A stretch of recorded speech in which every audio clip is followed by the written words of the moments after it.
இங்கே கொடிமரம் இல்லை, கொடிச்சீலை இல்லை, அங்கே கொடி ஏற்றப்படுவதில்லை. கந்தனுடைய கொடி இறங்கி இருந்தது. இன்றைய நாளில் அன்னதான கந்தனுடைய கொடி மேலே ஏறுகின்ற கந்தா உன் வாசல் வந்தவர்க்கு ஏது குறை என்று நினைக்கின்ற அளவுக்கு மரத்தடியில இங்கே காசுகள் போடப்பட்டிருக்கக்கூடிய இந்த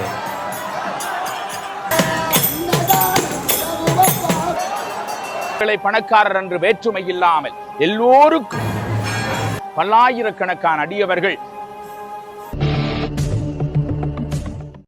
அனைவருக்குமே வணக்கம். வரலாற்று சிறப்பு மிக்க செல்லச்சன்னதி முருகன் ஆலயத்தில் நினைக்கலாம். ஆற்றங்கரை வேலவன், அன்னதான கந்தன் என்று எண்ணிதி தருவான், செல்ல சன்னதியான் என்று சொல்லப்படுகின்ற சன்னதி கந்தனுடைய வாயில் பகுதியில் நிற்கிறோம். இன்றைய நாள் 2025ஆம் ஆண்டுக்கான மகோற்சவத்தில் கொடியேற்றத்துடன் இன்றைய நாள் ஆரம்பிக்க போகுது. நேற்றைய நாள் அலங்கார கந்தனுடைய கொடி இறங்கி இருந்தது. இன்றைய நாளில் அன்னதான கந்தனுடைய கொடி மேலே ஏறுகின்ற அந்த காட்சியை நாங்கள் பார்க்கலாம். ஆனாலும் இங்கே கொடிமரம் இல்லை, கொடிச்சீலை இல்லை, அங்கே கொடி ஏற்றப்படுவதில்லை. இங்கே ஒரு வித்தியாசமான முறையில் இந்த கொடியேற்ற நிகழ்வு ஆரம்பமாகும். அது எப்படி இடம்பெறும் என்பது தொடர்பாக நாங்கள் தொடர்ந்து பார்க்கலாம். அப்படியாக மிகவும் வரலாற்று சிறப்புமிக்க இந்த ஆலயம் அன்றைய காலம் தொட்டு கதிர்காமத்தில் என்னென்ன அந்த வாய்கட்டி பூஜை வழிபாடு செய்கிறார்களோ அதே போன்றே இங்கேயும் மௌன பூஜை, வாய்கட்டி பூசை, வேதாகமங்கள் ஓதப்படாது, மந்திரங்கள் இல்லை, பூஜகர்கள் இல்லை, சிவாச்சாரியார்கள் இல்லை. ஆனாலும் சிறப்பான முறையில் பக்தி பூர்வமாக கதிர்காமர் மரபு வந்திருக்கக்கூடியவர்களால் இந்த பூஜை வழிபாடுகள் எல்லாமே சிறப்பாக செய்யப்பட்டு கொண்டிருக்கும். குறிப்பாக இன்றைய நாளில் அந்த வள்ளிக்கொடி முளைத்ததன் பின்னர் தான் இங்கே அந்த கொடியேற்ற நிகழ்வு இடம்பெறும் என்று சொல்வார்கள். ஆலயத்தின் பின்னால் இருக்கக்கூடிய அந்த பூவரச மரத்தில் நாங்கள் பார்க்கக்கூடியமா இருக்கும் அந்த வள்ளிக்கொடி முளைத்திருக்குதா இல்லையா என்பதெல்லாம் நாங்கள் உள்ளுக்கு போய் பார்க்கலாம். தொடர்ந்து இன்றைய நாளில் இடம்பெறக்கூடிய இந்த காட்சிகள், முருகப்பெருமான் விளம்பரக்கூடிய அந்த அழகு எல்லாத்தையும் நாங்கள் தொடர்ந்து பார்க்கலாம். ஆலயத்தினுடைய இந்த முன்றல் பகுதியில் நிறைந்த மக்களை பார்க்கக்கூடியமாக இருக்குது. வெயிலாக இருக்குது. அதே சமயம் இங்கே பார்த்தீங்கன்னா இப்பொழுது இங்கே மழை தூறிக்கொண்டிருக்குது. இந்த இடம் குளிர்விக்கப்படுது. முருகப்பெருமான் தான் கொடியேறதுக்கு முதல் இந்த இடத்த குளிர்விப்பதற்காக இங்கே நீங்கள் பார்க்கலாம். மழை துளிகள் விழுந்து கொண்டிருக்கு. அதே சமயம் முருகப்பெருமானுடைய இந்த ஆலயம், இந்த அடையாளம், இதை பார்த்த உடனே, இந்த கோபுரத்தை பார்த்த உடனே ஒரு என்னென்னு சொல்கிறது, இனம் புரியாத ஒரு மகிழ்ச்சி வரும். இந்த சன்னதியானுடைய இந்த ஓம் முருகான்றதெல்லாம் கடந்த 2 வருடங்களுக்கு முன்னர் மேலே போட்டிருந்தார்கள். அப்படியாக அழகாக இருக்கக்கூடிய முருகப்பெருமானுடைய அந்த சேவல் மயில் நடுவிலே வேல் பெருமான் இருக்கின்றார். ஒரு அழகாக காட்சி தரக்கூடிய ஆலயம். ஈழத்தில் இருக்கக்கூடிய முருகன் ஆலயங்களில் தனிச்சிறப்பும் ஒரு எங்கட வீடு போலேயே போகக்கூடிய ஒரு ஆலயம் தான் இந்த செல்லச்சின்னதி முருகன் ஆலயம். இங்கே நீங்கள் பார்க்கலாம், நிறைந்த பக்தர்கள் தங்களுடைய வேண்டுதல்களை நிறைவேற்றி கொண்டிருக்கிறார்கள். இங்கே தேங்காய்கள் உடைக்கப்படுகின்றன. அதே சமயம் பார்த்தீங்கன்னா பல்லாயிரக்கணக்கான அடியவர்கள் இந்த இடத்துல காவடிகள் எல்லாமே எடுத்து வருவார்கள். தொடர்ச்சியாக முருகப்பெருமானுக்கு இனி திருவிழா காலங்கள் நிறைந்த காவடிகளை பார்க்கக்கூடியமாக இருக்கும். அப்படியாக ஆலயத்தினுடைய உள்வீதி பகுதியில் பார்த்தீங்கன்னா நிறைந்த மக்களை பார்க்கக்கூடியமாக இருக்குது. அதே சமயம் இங்கே பிரதானமாக பறை மேளம் இசைக்கப்படும். முருகப்பெருமானுடைய பூஜைகள் போது பறை மேளம் இசைக்கப்படுவதை நாங்கள் பார்க்கக்கூடியமாக இருக்கும். பாரம்பரியமாக அங்கே நீங்கள் பார்க்கக்கூடிய அந்த கேடயம், இந்த கேடயத்தின் மேலே கலசம் வைக்கப்படும். அந்த கலசம் வைக்கப்படுவது தான் இங்கே சிறப்பான பூஜை வழிபாடுகள் இடம்பெற்று அதன் பின்னர் கொடியேற்றமாக அது இங்கே இன்றைய நாளுக்குரிய அந்த கொடியேற்றமாக, அந்த கொடியேற்ற நிகழ்வாக அந்த நிகழ்வு அமையும். அதே சமயம் இங்கே முருகப்பெருமானுடைய இந்த விளக்கில் இருக்கக்கூடிய இந்த எண்ணெய் அங்கே நீங்கள் பார்க்கலாம், தொட்டு அவர்கள் உடல்களிடையே பூசிக்கொள்கிறார்கள். மிகவும் ஒரு அற்புதம் வாய்ந்த மகிமை புரிக்கக்கூடிய, அவர்களுக்குரிய அந்த நோய்ப்பிணிகளை நீக்கக்கூடிய அந்த எண்ணெயாக அந்த எண்ணெய் பார்க்கப்படும். பலரும் அந்த எண்ணெயை தொட்டு தங்களுடைய மேனிகளிலே பூசிக்கொள்வார்கள். அப்படியாக ஆலயத்தினுள்ளே நிறைந்த அடியர்கள் இருப்பதை பார்க்கக்கூடியமாக இருக்கின்றது.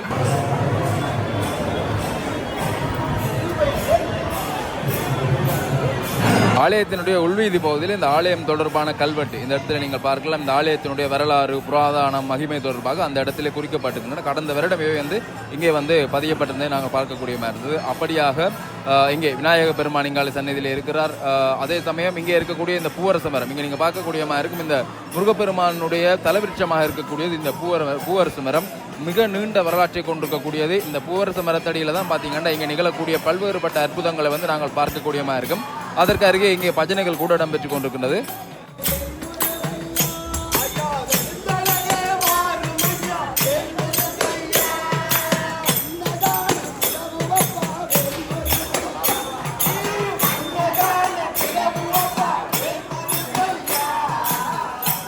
பூவரச மரத்தடியிலே ஆற்றங்கரையிலே இருந்து அருள் பாலித்துக் கொண்டிருக்கக்கூடியவர் தான் இந்த செல்லச்சன்னதி முருகப்பெருமான். இந்த பூவரச மரத்துக்கு முன்னாலே அங்கே தொண்டைமானாறு ஆறு ஓடிக்கொண்டிருக்கக்கூடிய அந்த காட்சியை நீங்கள் பார்க்கக்கூடியமாக இருக்கும். அங்கே இங்கே வரக்கூடிய அடியவர்கள் அந்த தொண்டைமானாறு தீர்த்தக்கரையிலே நீராடி அதன் பின்னர் இங்கே இருக்கக்கூடிய இந்த கேணியிலே தீர்த்தமாடி அதன் பின்னர் தான் முருகப்பெருமானுடைய வழிபாட்டிற்காக இங்கே ஆலயத்தினுள்ளே வரக்கூடிய அந்த காட்சியில நாங்கள் பார்க்கலாம். அங்கே நீங்கள் பார்க்கக்கூடியமாக இருக்கும். கடலிலே நீராடியவர்கள் தொடர்ந்து இங்கே இந்த கேணியிலே கூட நீராடி கொண்டிருக்கக்கூடிய அந்த காட்சிகளை பார்க்குறீங்க.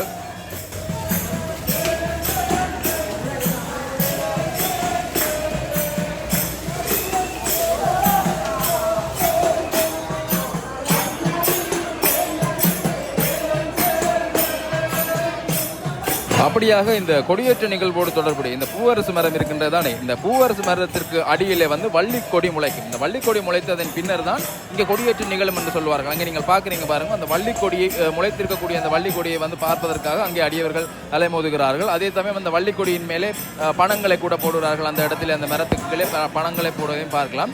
இப்பொழுது நாங்களும் பார்க்கலாம் அங்கே அந்த வள்ளிக்கொடி இருக்கிறதா இல்லையா, முளைத்து இருக்கிறதா என்பது தொடர்பாக.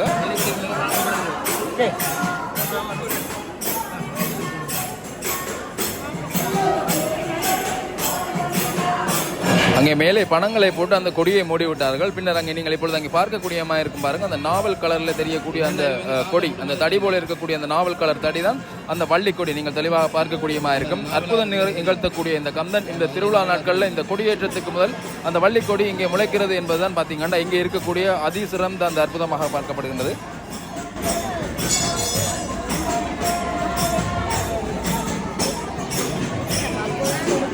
அப்படியாக அங்கே அந்த வள்ளிக்கொடியினுடைய அது முளைத்திருக்கக்கூடிய அந்த காட்சியை தொடர்ந்து அடியவர்கள் வந்து பார்த்து கொண்டே இருக்கிறார்கள்.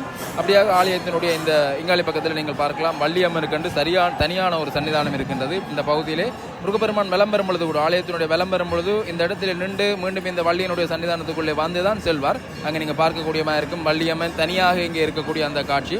அவருக்கு நேராக அங்கே நவக்கிரகங்களுக்குரிய சன்னிதானம், நவக்கிரகங்கள் எல்லாமே இணைந்ததாக அந்த இடத்திலே வந்து நவக்கிரகக்குரிய சன்னிதானங்கள் இருக்கின்றது.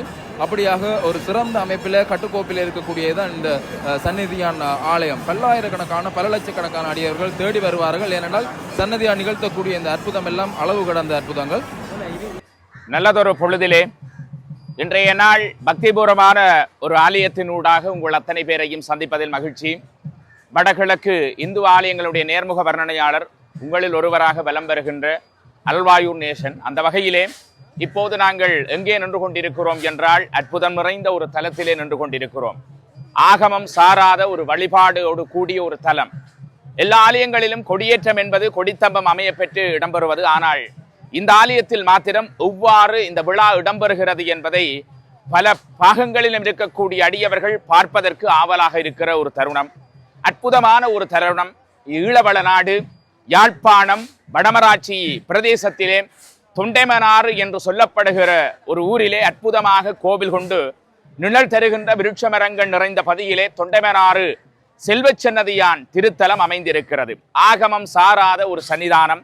தலவிருட்சமாக பூவரச மரத்தை கொண்டு அற்புதமாக கோவில் கொண்ட தொண்டைமனாறு செல்வச்சன்னதியான் ஆலயத்திலே நின்று கொண்டிருக்கிறோம். இன்று தொண்டைமனாறு செல்வச்சன்னதியானுடைய கொடியேற்ற உற்சவம் பக்திபூர்வமாக இடம்பெற இருக்கிறது. அடியவர்களே, இந்த ஆலயத்தினுடைய கொடியேற்றம் என்பது சிறப்புக்குரியது. இங்கே கொடித்தம்பம் இல்லை, ஆனாலும் கொடியேற்ற உற்சவம் இடம்பெறும். எப்படி என்று நீங்கள் சிந்திக்க கூடும். அவர பூர்வபக்க பிரதமையை அடிப்படையாக கொண்டு திருவிழா ஆரம்பமாகி இடம்பெற்று வருவது செல்வச்சன்னதியானின் ஒரு தனிச்சிறப்பு. அதிலும் சிறப்புக்குரிய நாள் என்பது இன்றைய நாளிலே பார்க்க போகின்ற போது இலங்கையிலே பாக்கிய பஞ்சாங்கத்தின்படி 12:24 அளவிலே அமாவாசை அற்றுப்போகிறது. இந்த அமாவாசை அற்றுப்போவதற்கு முன்னர் 12 மணிக்கு கொடியேற்ற உற்சவம் இடம்பெற வேண்டும். அதற்காகத்தான் தொண்டைமனாறு செல்வச்சன்னதியிலே ஆலயத்தினுடைய நிர்வாகம் பூசர்கள் இணைந்து 12 மணிக்கு கொடியேற்ற உற்சவத்தை எடுத்திருக்கிறார்கள். 12:24 அளவிலே அமாவாசை அற்று போகிறது. எனவே பாக்கிய பஞ்சாங்கத்தின்படி இருப்பதனாலே இதை சீர் செய்து சிறப்பாக இந்த கொடியேற்ற உற்சவம் இடம்பெறப் போகிறது.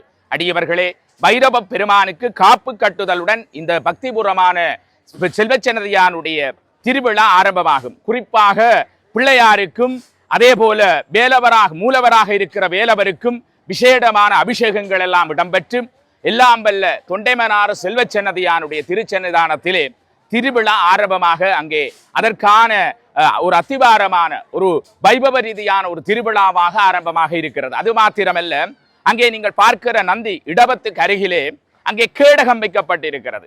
இதுதான் ஒரு தனிச்சிறப்பு. கொடியேற்றத்தினுடைய சாராம்சம் இங்கே தான் இருக்கிறது. அங்கே சிறப்புக்குரிய கேடகம் வைக்கப்பட்டிருக்கிறது. கேடகத்திலே தருப்பை மற்றும் மாவிலை 7 மாவிலை கொண்டு பட்டு துணியினாலே கட்டப்பட்டு கேடகம் சிறப்புக்குரிய பூசைகள் இடம்பெறும். இதுதான் கொடியேற்றத்தினுடைய அறிகுறியாக இருக்கிறது. தொண்டைமனாறு செல்வச்சன்னதியிலே கொடியேற்றம் இடம்பெறுவது என்பது கேடகத்துக்கு இடம்பெறுகிற பூசை. 7 தற்பை கயிறினாலே 7 மாவிலைகள் கட்டப்பட்டு பட்டு துணியினாலே சிறப்பாக அந்த கேடகத்திலே கட்டப்பட்டு விசேடமான கலச பூசை இடம்பெறும். கலச பூசை என்று சொல்லுவார்கள். அது சிறப்பாக இடம்பெற்று எல்லாம் வல்ல சேவற்கொடி அங்கே பெருமானுடைய ஓங்கார வடிவமாக இருக்கிற வாயிலே பறக்க விடுவார்கள். இதுதான் செல்வச்சன்னதியானுடைய கொடியேற்ற உற்சவத்தினுடைய ஆரம்ப நாள், கொடியேற்ற திருவிழா. அது மாத்திரமல்ல அன்பர்களே, இந்த நாளிலே எல்லாம் வல்ல எம்பெருமான் மூலவர் உள்வீதி எழுந்தருளி வந்து அங்கே வள்ளியம்மன் சன்னிதானத்துக்கு எழுந்தருளி அங்கே வள்ளியம்மன் சன்னிதானத்திலே முருகப்பெருமானுக்கும் வள்ளியம்பாளுக்கும் அபிஷேகம் இடம்பெறும். அங்கே தீர்த்த கிணறிலே எடுக்கிற அந்த தீர்த்த கிணத்து நீரினாலே அபிஷேகம் இடம்பெற்று அதன் பின்னர் எம்பெருமான் வெளிவீதி கேடகத்திலே வலம் பெறுவார். இந்த அற்புதமான காட்சிகளை எல்லாம் தொண்டைமனாரிலே நாங்கள் பார்க்க போகிறோம். எம்பெருமான் திருவருளை தருகிற அற்புதமான அன்னதான கந்தன் என்று சிறப்பிக்கப்படுகிற தொண்டைமனாறு செல்வச்சன்னதியானுடைய வரலாறு சிறப்புக்குரிய வரலாறாக இருக்கிறது. அது மாத்திரமல்ல அன்பர்களே, அற்புதம் நிறைந்த தலம் என்ற பெருமையை பெற்ற ஒரு தலம். அது மாத்திரமல்ல, 65 ஆலம் இலைகளிலே அமுது, அதாவது உப்பில்லாத ஒரு அமுதாக முருகப்பெருமானுக்கு கத்தரிக்காயும் பயிற்றம் கறியும் பெருமானுக்கு நைவேத்தியமாக அந்த பச்சை அமுதோடு படைப்பதுதான் ஒரு சாராம்சமாக இருக்கிறது. அவ்வாறு சிறப்பான அன்னதான கந்தனுக்கு இன்றைக்கு கொடியேற்ற உற்சவம் இடம்பெறப் போகிறது. இப்போது கேடகத்துக்கான கலச அபிஷேகம் இடம்பெறப் போகிறது. கலசத்தினுடைய பூசைகள் இடம்பெறப் போகிறது. அது மாத்திரமல்ல, இந்த ஆலயத்தினுடைய தனிச்சிறப்பிலே ஒன்றை சொல்லிக்கொள்ள விரும்புகிறேன். கதிர்காமருக்கு முருகப்பெருமான் காட்சி கொடுத்த இடம், அதாவது வாய்கட்டி மௌன பூசை எவ்வாறு செய்ய வேண்டும் என்பதை ஒரு தனித்துவமாக முருகன் நேரிலே வந்து காட்சி கொடுத்த இடம். இன்றும் பூவரச மரத்தடியிலே ஒரு அற்புதம் இருக்கிறது. இந்த சன்னிதானத்திலே இன்னொரு வரலாறு இருக்கிறது. வள்ளிக்கொடி முளைத்துத்தான் இந்த ஆலயத்திலே பூர்வாங்கமான திருவிழா ஆரம்பமாகும் என்ற நம்பிக்கை அன்று தொட்டு இன்று வரையும் ஒரு அசையாத நம்பிக்கையாக இருக்கிறது. அது மாத்திரம் தனிச்சிறப்பல்ல, கேடகத்திலே அற்புதமான அபிஷேகம் இடம்பெறுவதும் கேடகத்திலே பட்டு துணி தர்ப்பை போன்றவை கட்டப்படுவதும் தனிச்சிறப்பு. வானளாவிய ரீதியிலே சேவற்கொடி பறக்கும். வானுயர்ந்த அந்த திருவருளை தரக்கூடிய பெருமானுடைய ஓங்கார பிரணவமாக இருக்கக்கூடிய முருகப்பெருமானுடைய அற்புதங்களில் இதுவும் ஒன்றாக இருக்கிறது. இந்த செல்வச்சன்னதியான் எந்நிதியும் தெருவான் அல்லவா, கேட்டவர்களுக்கெல்லாம் கோடான கோடி வரங்களை அருளுகிற அன்னதான கந்தனுடைய திருவருள் நிறைந்தவர். பசித்தார்க்கெல்லாம் உணவளிக்கும் அற்புத கந்தன் அல்லவா. எனவே இன்றைய தினம் எல்லா அடியவர்களும் ஏழை பணக்காரர் என்று வேற்றுமை இல்லாமல் எல்லோருக்கும் தனித்துவமான ஒரு கோவிலாக நள்ளிரவு நேரத்திலும் மனதார துன்பத்தோடு வந்தால் கந்தா உன் வாசல் வந்தவர்க்கு ஏது குறை என்று நினைக்கின்ற அளவுக்கு மன நிம்மதியோடு உள்ளே சென்று வழிபடக்கூடிய ஒரு அற்புத தலமல்லவா. தொண்டமனாறு எந்த நேரமும் சலசல என்று ஓடிக்கொண்டிருக்கிறது. அருவி சொரிவது போல ஆற்றங்கரை ஓரம் 6 படை வீடுகளிலே 7வது படையாக முருகன் தானமர்ந்த இடம்தான் செல்வச்சன்னதி. அது ஒரு தனித்துவம். இந்த ஆலயத்துக்கும் கதிர்காமத்துக்கும் நீண்ட தொடர்பு இருக்கிறது. ஐராவசுவுக்கு நாகங்கள் அங்கே காவல் காப்பதாக இன்றைக்கும் சொல்லப்படுகிறது. அந்த சமாதியிலே இன்றைக்கும் காவல் காக்கிறது நாகங்கள். எனவே அப்படியான ஒரு அற்புதம் நிறைந்த ஒரு தலத்திலே இன்றைய நாள் கொடியேற்ற உற்சவம். பல்லாயிரக்கணக்கான அடியவர்கள் நாலாபுரத்திலிருந்தும் அங்கே நல்லூர் அலங்கார கந்தனுடைய மகோற்சவ பெருவிழா இனிதே கொடியேற்ற மௌன உற்சவம் இனிதே நேற்றைய தினம் நிறைவுற்று இன்று பூங்காவன திருவிழா இடம்பெறுகிற பொழுதிலும் கூட அடியார்கள் அதை தொடர்ச்சியாக முருகக்கடவுள், தமிழுக்கு தலைவன், வீரத்தினுடைய விளைநிலத்தின் நாயகனாக போற்றப்படுகிற முருகக்கடவுள் அந்த திருவருளை தருகிற தலங்கள் தோறும் அவன் அருளுகிற இந்த மாதத்திலே தான் ஆவணி பூர்வபக்கம்.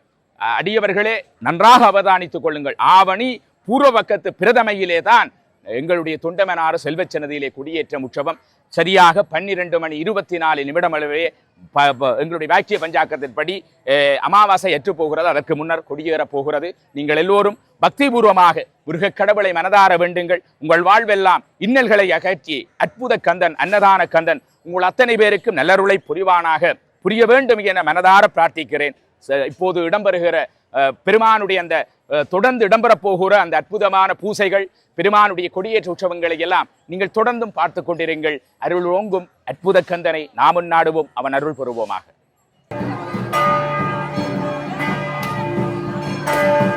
அங்கே முருகப்பெருமானுடைய மணி ஒலிக்கின்றது, பூஜைகள் ஆரம்பிக்கப்பட போகின்றது. அல்வாயூர் நேசன் அவர்கள் மிகவும் சிறப்பான ஒரு தெளிவான விளக்கத்தை தந்திருந்தார் இந்த கொடியேற்றம் தொடர்பாக. நான் முன்னர் சொன்னது போல இங்கே பறை மேளம் இசைக்கப்படுகின்றது.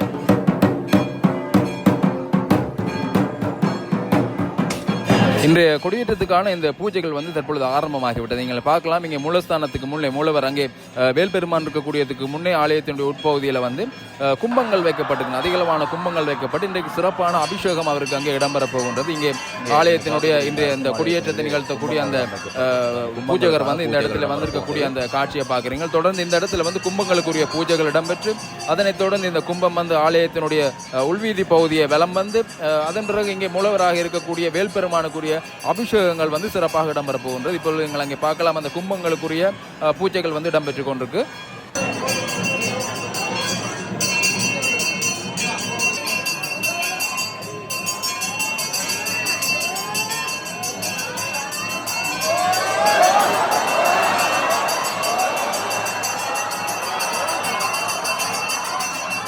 அங்கே நீங்கள் பார்க்கக்கூடிய இருக்கும் வேல்பெருமானுக்கு தீபாராதனை காட்டப்படுகின்ற ஒரு அற்புதமான காட்சி. அங்கே மூலாலயத்திலே இருக்கக்கூடிய வேல்பெருமானுடைய அந்த காட்சிகளை பார்க்குறீங்க.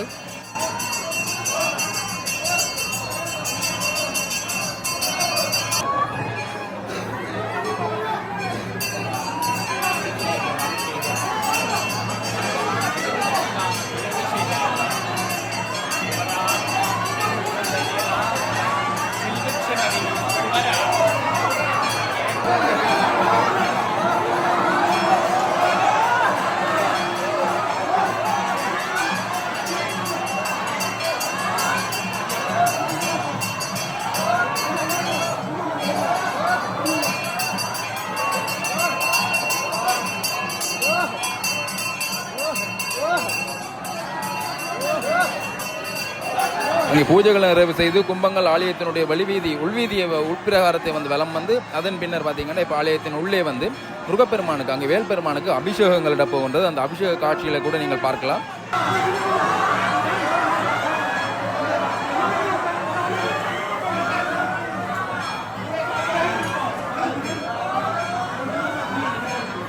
சிறப்பாக அங்கே வேல்பெருமானுக்கு, முருகப்பெருமானுக்கு, கந்த பெருமானுக்கு, இந்த செல்லச்சன்னதியானுக்கு வந்து அபிஷேகம் இடம்பெற்றுக் கொண்டிருக்கின்றது. ஆயிரக்கணக்கான அடியவர்கள் இந்த இடத்துல வந்து அந்த அபிஷேக காட்சிகளை பார்த்து கொண்டிருக்கிறார்கள். செல்லச்சன்னதியானை நாடி தேடி வருபவர்கள் பல்லாயிரக்கணக்கானவர்கள். அதே சமயம் அங்கே முன்னர் குறிப்பிட்டது போல ஆலமிலையிலே அங்கே அமுது முருகப்பெருமானுக்கு செய்யப்பட்டு கொண்டிருக்கக்கூடிய அந்த காட்சியும் ஆலயத்தினுடைய உள்பகுதியில் நீங்கள் பார்க்கக்கூடியமா இருக்கும்.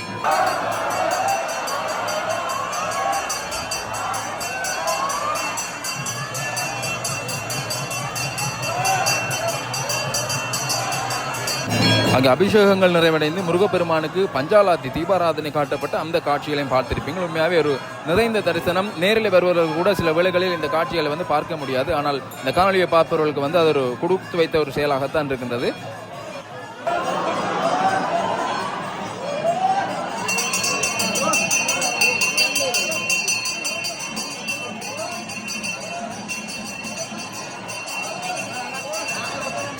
அப்படியாக இப்பொழுது இங்கே இந்த 2025ஆம் ஆண்டுக்கான கொடியேற்றம் வந்து நிகழப்போகுது. அதற்குரிய ஏற்பாடுகள், வேலைகள், பூஜைகள் வந்து இப்பொழுது இங்கே இடம்பெற போகுது. அந்த காட்சியை நீங்கள் பார்க்கலாம். இங்கே அந்த கேடயத்திற்கு முன்னே செல்கிறார்கள். கேடயத்திற்கு முன்னே சென்று அங்கே அந்த கேடயத்துக்கு மேலே வைக்கப்படக்கூடிய அந்த கலசத்துக்குரிய பூஜைகள், தீபாராதனைகள் வந்து இப்போ அங்கே இடம்பெற போகின்றது. அதன் பின்னர் அந்த கலசமானது மேலே தூக்கி வைக்கப்படக்கூடிய அந்த காட்சியை வந்து நீங்கள் தொடர்ந்து பார்க்கலாம்.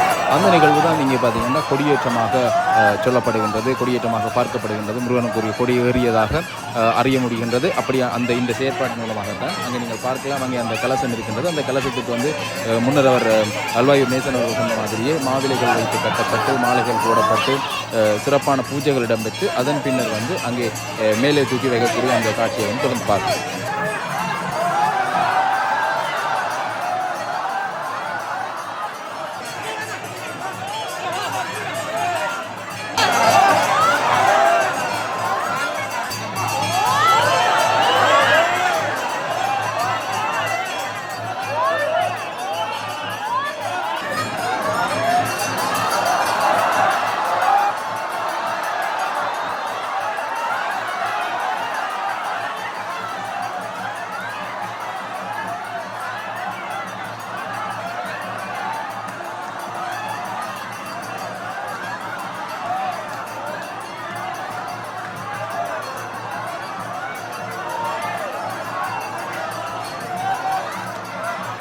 பல்லாயிரக்கணக்கானுடைய இந்த அரோகுரா கோஷம் முழங்க அங்கே கொடியேற்றப்பட்டிருக்கக்கூடிய அந்த காட்சியை வந்து நீங்கள் பார்க்குறீங்க.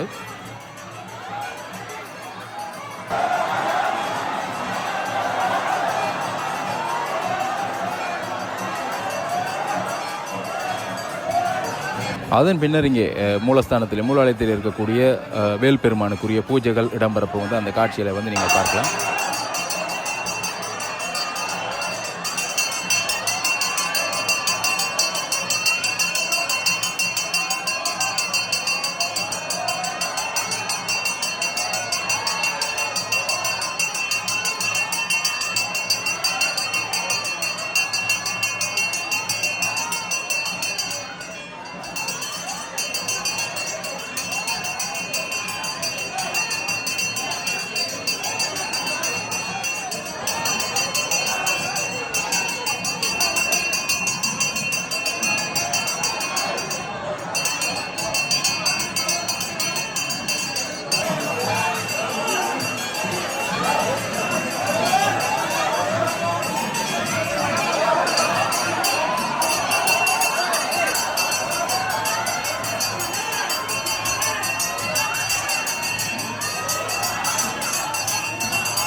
அங்கே அற்புதமாக அந்த பூஜை காட்சிகளை பார்த்துருப்பீங்க, தீபாராதனை காட்டக்கூடிய அந்த காட்சிகள் எல்லாமே பார்த்துருப்பீங்க. இப்பொழுது இங்கே வேல்பெருமான் எழுந்தருளி வெளியாலே வரப்போகிறார். அவருக்குரிய பூஜைகள் அங்கே இடம்பெறுகின்றன. பூஜைகளை முடித்துக்கொண்டு வேல்பெருமான் வெள்ளி மயில் மேலே வெள்ளி வேல்பெருமான் இங்கே அமர்ந்து வந்து அடியவர்களுக்கு அருள்பாலிக்கக்கூடிய அந்த காட்சி வெளியாலே வரப்போகின்றார் வேல்பெருமான். அந்த காட்சியை வந்து நாங்கள் இப்போ தொடர்ந்து பார்க்கலாம்.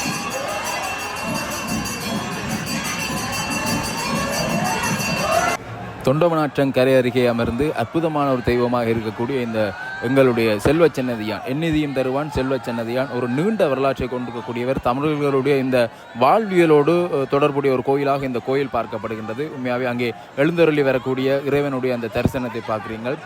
பக்தி பூர்வமாக இங்கே வரக்கூடியவர்கள் அடியவர்கள் ஏழை பணக்காரர் என்ற வித்தியாசம் இல்லாமல் ஒரு வாழ்வியலோட மரபுரிமையோட இல்லாட்டி பாரம்பரியமான முறையில் இடம்பெறக்கூடிய பூஜைகள் வழிபாடுகள் என பல்வேறு விதத்தில் சிறப்பு பெற்றிருக்கக்கூடிய வேல்பெருமான் இப்பொழுது இங்கே வெளி வீதி உலா விளம்பரத்திற்காக அங்கே வந்து கொண்டிருக்கக்கூடிய காட்சியை பார்க்குறீங்க.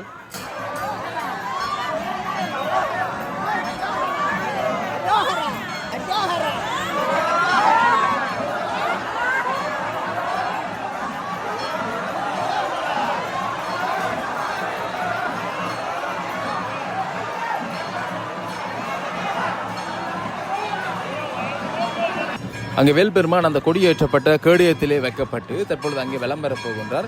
அவருக்குரிய பூஜைகள் இங்கே இடம்பெறப் போகின்றன. தீபாராதனை காட்டியதன் பின்னர் இங்கே இருந்து இளைஞர்கள் குலத்தினர் அவரை சுமந்து செல்வார். இந்த முருகப்பெருமானை சுமந்து செல்வதற்காகவே அங்கே காத்திருக்கிறார்கள். இந்த நாளை எதிர்பார்த்து காத்திருந்தவர்கள் இன்றைய நாளில் அவரை சுமப்பதற்காகவும் இங்கே காத்திருக்கிறார்கள். அங்கே நீங்கள் பார்க்கக்கூடிய மாதிரி தீபாராதனை காட்டப்படுகின்ற காட்சி. அந்த காட்சியை தொடர்ந்து இந்த இடத்துல இருந்து முருகப்பெருமான் ஆலயத்தினுடைய இந்த உள்வீதியை விளம்பெறுவதற்காக வெளிக்கிடக்கூடிய அந்த காட்சி.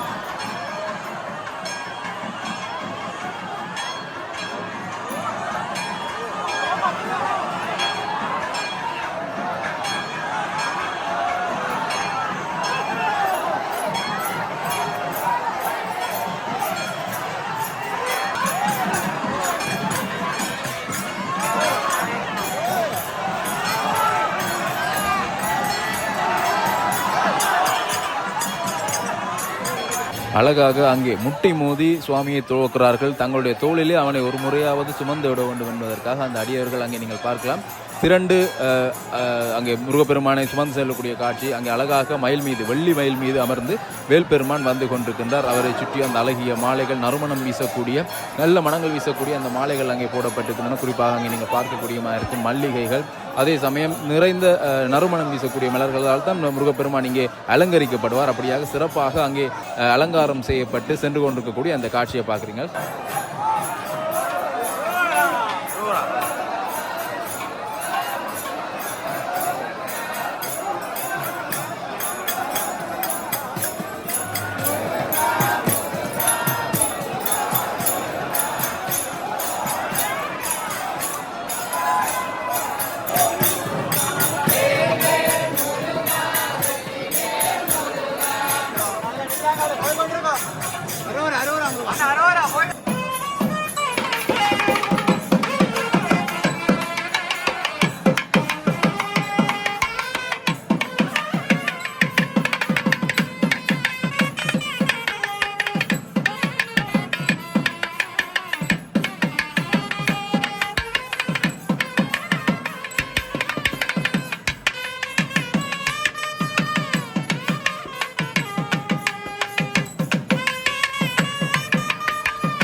அங்கே இப்பொழுது முருகப்பெருமான் வள்ளியம்மன் சன்னிதானத்தில் நான் முன்னர் சொன்னது போலே இங்கே விளம்பெறும் பொழுது வள்ளியம்மை இருக்கக்கூடிய அந்த சன்னிதானத்துக்கு உள்ளே சென்று அங்கே பூஜைகளை நிறைவு செய்து கொண்டு மீண்டும் ஆலயத்தினுடைய வழிவீதியை விளம்பெறுவதற்காக வருவார். அதற்காக அங்கே வள்ளியம்மை அமர்ந்திருக்கக்கூடிய அந்த சன்னிதிக்குள்ளே முருகப்பெருமான் தற்பொழுது சென்றிருக்கின்றார். மீண்டும் அவர் அங்கிருந்து வெளியாலே வந்து ஆலயத்தினுடைய வழிவீதி வரக்கூடிய அந்த காட்சியை வந்து நாங்கள் பார்க்கலாம்.